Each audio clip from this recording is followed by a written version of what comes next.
Good morning বন্ধুরা, তোমাদের সকলকে স্বাগত আরতি ডেলি ব্লগে। এসে গেছি একটা নতুন ব্লগ নিয়ে। তো চলো, কলকাতায় আজকে প্রথম সকাল, আর এখন দেখো ছেলে ঘুমোচ্ছে আর আমরা এখন বেরোচ্ছি পুজো দিতে। তো জানো তো, সকাল সকাল আমার একটু পুজো দেওয়ার অভ্যেস আছে, বাড়িতে থাকলে তো অবশ্যই পুজো দিই। আর একটু মনটা খুঁতখুত করছিল যে পুজো আমি কোথায় দেবো, কীভাবে দেবো। তো যদি হোটেলের সামনে মন্দির না পাই, একটা টেনশন আমার ছিল। তো যাক, চলো যথারীতি পেয়েছি। সব জায়গায় অবশ্য পাওয়া যায় না, তো যাক একদম সামনেই পেয়ে গেছি। তো এখানে সমস্ত রকম ফুল বিক্রি হচ্ছে, দেখতেই পাচ্ছ। আকন্দ ফুলের মালা, বেলপাতা, তুলসী পাতা, আমার তোমার যা লাগবে। তো মোটামুটি আমি যেহেতু শিব পুজো দেবো, ওই জন্য আকন্দ ফুলের মালা, বেলপাতা নিয়েছি। আর দু একটা সেই ধুতরা ফুল নিয়েছি, ফল নিয়েছি। তো একজন মহিলা এখানে পুজো দিচ্ছেন, ওনার পরে আমি পুজোতে দেবো। এখানে সব কিছুই আছে, জল প্রদীপের সমস্ত ব্যবস্থা আছে। আমি ধূপ টুপ এনেছিলাম অবশ্য। তো এখানে আমি পুজোটা নিজের মতন করে দিয়ে দিচ্ছি। ঠাকুরমশাই আছেন পাশ থেকে, উনি মন্ত্র বলছেন আর বললেন যে তুমি যেরকম জানো তুমি তোমার মতন পুজো দাও। তাহলে আমি সেটাই করছি। বাড়িতে যেরকমটা পুজো করি, এখানে তো অতটা মানে সম্ভব হচ্ছে না। তো মোটামুটি বেলপাতা দিয়ে আকন্দ ফুলের মালা পরিয়ে ঠাকুরকে মোটামুটিভাবে নিজের মতন করে একটু পুজো করলাম। শিব পুজো তো এটা নিজের মতন করে করা যায়, সেই হিসেবে নিজে করলাম। তো চলো, এখান থেকে এবার পুজো দিয়ে ঠাকুরমশাইয়ের আশীর্বাদ নেবো, ঠাকুরের আশীর্বাদ নেবে বেরিয়ে পড়বো। চলে এসেছি রুমে, এটা এখনও পর্যন্ত ঘুমোচ্ছে। এটাকে এবার ঠেলে তোলার পালা। ওঠ রে বিষ্ণু, উঠে স্নান টান কর, 8টা বেজে গেছে।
এটা হচ্ছে আজকে রাত্রে আমার ডিনার। আজ তো সোমবার ছিল, পুজো দিয়েছি।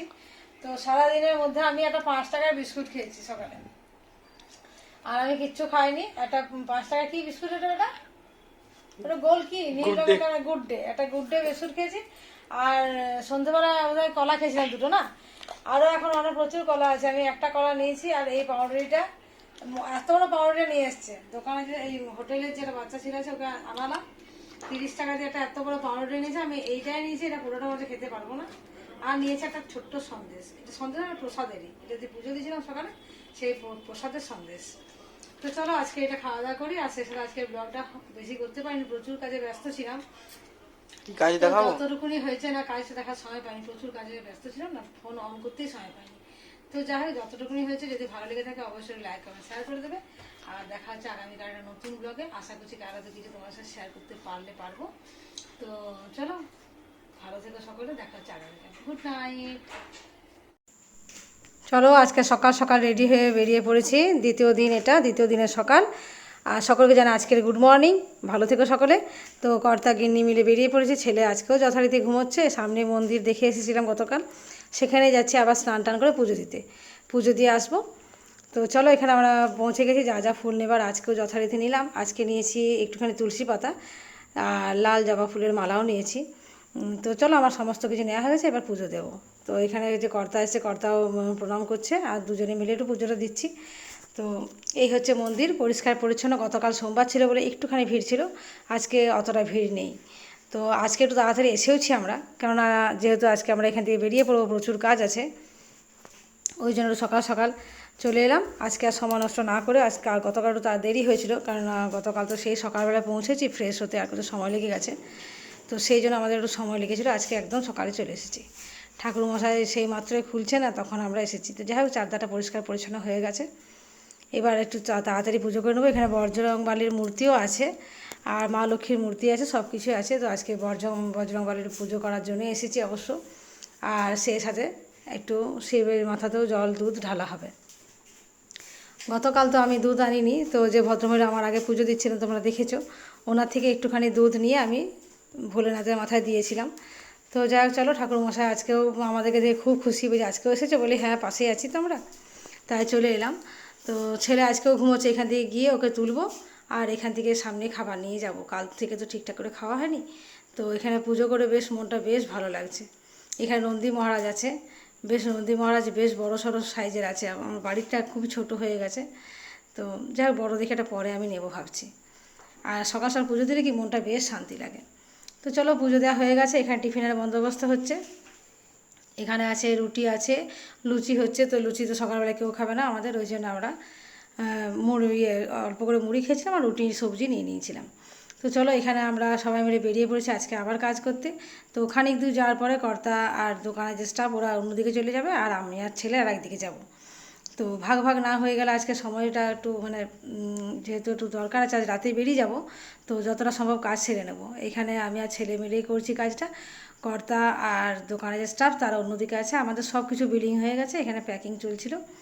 তো যেহেতু গতকাল থেকে ভালো করে খাওয়া দাওয়া হয়নি, আর সকাল থেকে আমরা যে বাজারে ঢুকেছি সেখানেও খাওয়া হয়নি, এখান থেকে বেরিয়ে যাচ্ছি সোজা হোটেলে একটুখানি ফ্রেশ হবো, তারপর খেতে যাব।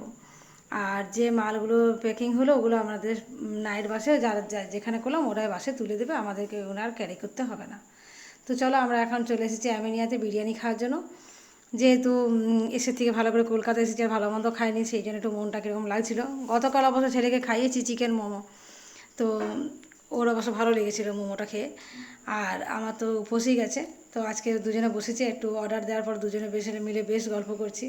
আর ছেলেও বেশ গল্প করছে বসে বসে বাড়ির মতন, ভালো লাগছে। তো তোমাদের আমাদের মা ছেলের গল্প গুজব কীরকম লাগলো অবশ্যই কিন্তু কমেন্ট করে জানিও। তো চলো, খাবারটা চলে এসছে আমাদের, আর এই হচ্ছে সেই মোহময়ী বিরিয়ানি। তো চলো খাওয়া শুরু করা যাক, আর দেখা যাক কীরকম হয়েছে টেস্ট। অবশ্যই ভালো হবে, আমিনিয়ার টেস্ট আগেও খেয়েছি, খুব ভালো লেগেছে। চলো, এখান থেকে খাওয়া দাওয়া করে ছেলেকে রুমে ছেড়ে দিলাম, আর একটু গেলাম শ্রীলেদার্সে। আমি নেব একটা পার্স, আমার পার্স নেওয়ার অনেক দিনের ইচ্ছে ছিল, সেটা গতবার যখন এসেছিলাম তখন নেওয়া হয়ে ওঠেনি, বেছেছিলাম প্রচুর আর নেব করে নিতে পারিনি। তো শ্রীলেদার্সে আমি নিয়েছি পার্স, নিয়েছি একটা আমার জন্য, আর কর্তার জন্য নিয়েছি জুতো এক জোড়া। তো ওকে ভিডিও কলে পছন্দ করিয়ে নিয়েছি। তো সেখান থেকে চলে এসেছি আমি আবার শ্রীরাম মার্কেটে। তো সেখানে আমি ওয়েট করছি, আমার মেয়ে আসবে আর বোনঝিরা আসবে। আমার মেয়ে যে কলকাতায় বোনঝি থাকে ওর বাড়িতে আছে, তো ওরা আসছে আমার সাথে দেখা করার জন্য। ছেলে তো আর টায়ার্ড হয়ে বেরোলো না, ও রুমেই রইলো।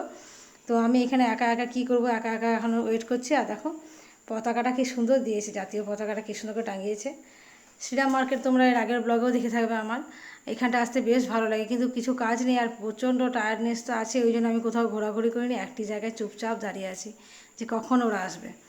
ওরা এলেই আমি ওদের সাথে একটুখানি ঘোরাঘুরি করবো, যদি কেউ কিছু খেতে চায় খাওয়াবো। এই দেখো আমার শ্রীলেদার্সের ব্যাগ আমার সব রেডি করে রেখেছি এখানে, ওরা এলে ওদেরকে একটু বাজারটা দেখাবো কী কিনলাম।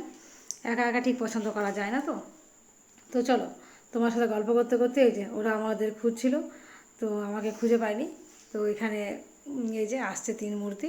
তো চলো দেখে নিই, একটুখানি চারিদিকে ঘোরাঘুরি করি, নিউ মার্কেট এদিকটা 4-5টা ঘুরবো, তারপরে ওরা আবার চলে যাবে ওর দিদির বাড়িতে, আর তারপর আমি চলে যাব হোটেলে।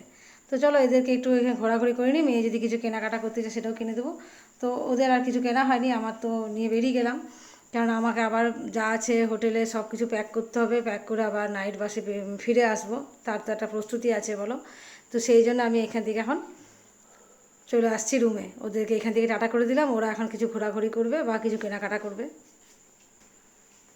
তো চলো, এখান থেকে সামনে আমার 2 মিনিটের মধ্যেই আমার হোটেল, তো আমি বাড়িতে চলে আসছি। আর পারছি না, প্রচণ্ড টায়ার্ড লাগছে।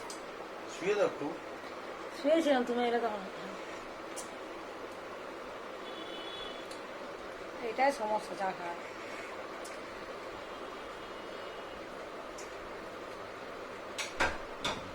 দাদা লাগিয়ে সারা দাও। একটুখানি রেস্ট নিলাম, রেস্ট নেওয়ার পরে এখন বেরিয়ে পড়েছি আমরা আমাদের বাস স্ট্যান্ডে, ধর্মতলা যে বাস স্ট্যান্ড আছে ঝিলিমিলির, সেই বাস স্ট্যান্ড যাচ্ছি। ব্যাগগুলো সব নেওয়া হয়ে গেছে, আর একদম বাস স্ট্যান্ডের কাছে আমাদের হোটেল। তো 2 মিনিটের মধ্যেই মানে আমরা হোটেল ওখানে বাস স্ট্যান্ড পৌঁছে যাব। আর বাস স্ট্যান্ডে গিয়ে ব্যাগ ট্যাগগুলো সুন্দর করে গুছিয়ে রেখে তারপর ওখানে খাওয়া দাওয়া করে নেব, খাওয়া দাওয়া করে সোজা চলে আসবো। বাড়ি। তো চলো আগে আমি তো পৌঁছোই বাস স্ট্যান্ডে, আর প্রচণ্ড ভিড় এই সময় এখানটা। আর অন্যান্য বাজারগুলো দেখার আর সময় হলো না, যে নিজের জন্য কিছু কেনাকাটা করবো বা কিছু, সেটা সময় পাইনি। তো ভাবছি পরবর্তী সময় যখন আবার আসবো তখন নিজের জন্য কিছু কেনাকাটা করব।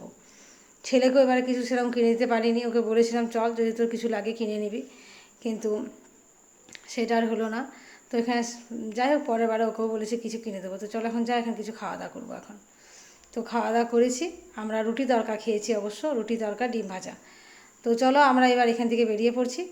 বাস তো অবশ্য আমাদের ছেড়ে দিয়েছে, দেখতেই পাচ্ছ চলন্ত বাসে আছি, আমি আর ছেলে আছি স্লিপারে। স্লিপারে থাকতে আমার বেশ ভালো লাগে, নিরিবিলি নির্ঝঞ্ঝাট, বেশ সুন্দর করে নিজের মতন গুছিয়ে গাছিয়ে বসা যায়। আর নাইট বাসে এমনিতে তো ভিড় হয় না, যে যার সিটেই থাকে, তবুও আমার নিচে বসতে একটু অসুবিধা হয়, উপরে থাকলে আমার পাটাগুলো মিলে বেশ হেলান দিয়ে বসা যায়, সুবিধা হয়, একটু শুতে চাইলে শুতেও পারা যায়। তো চলো এখন গঙ্গার উপর দিয়ে যাচ্ছি, আর সেই চেনা পথ দিয়ে এই পথেই গেছিলাম, আবার এই পথেই ফিরে আসছি। আবার আসবো কলকাতা। কলকাতা আসতে আমার ভীষণ ভালো লাগে, কাজে অকাজে যখনই হোক মনে হয় যেন কলকাতা আসতে পারা কিছু চায় না। তো এটা আমার প্রিয় জায়গা। তো চলো আজকের মতো রাখছি, যদি ভালো লেগে থাকে অবশ্যই একটু লাইক কমেন্ট শেয়ার করে দিবে, যারা সাবস্ক্রাইব করেনি প্লিজ একটু সাবস্ক্রাইব করে পাশে থেকো। দেখা হচ্ছে আগামীকাল নতুন একটা ব্লগে। আর আজকের ব্লগটা কীরকম লাগলো অবশ্যই কিন্তু কমেন্ট করতে ভুলো না। Tata, bye bye, good night, সুস্থ থেকো সকলে, ভালো থেকো।